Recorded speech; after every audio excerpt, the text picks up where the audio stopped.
پاسبان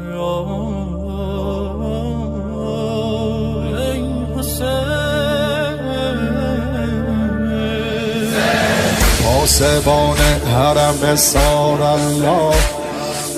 ای علمدار ابا عبدالله، بسم الله دور محمل قدم بزن، یا ابوالفضل علم بزن، روشنای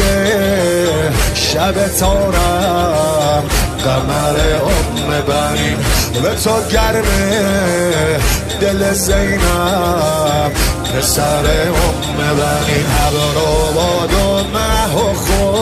خورشید دور قافله میگردن، ابر و باد و مه و خورشید دور قافله میگردن، به خیمه های سار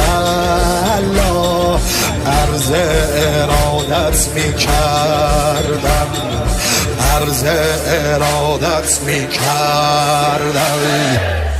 یا عبدالله یا حسین حسین یا عبدالله یا حسین حسین یا عبدالله یا حسین حسین یا عبدالله یا حسین حسین. دومین پیامبر آل الله، ای مؤذن ابا عبدالله، بسم الله شبه حیدر از آن بگو،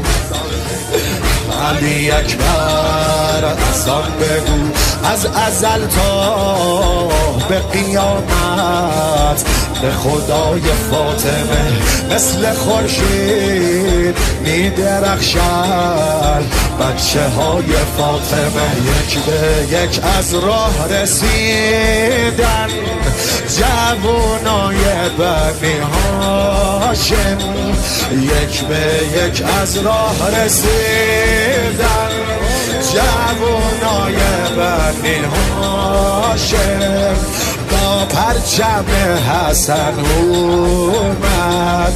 حضرت شهزاده قام،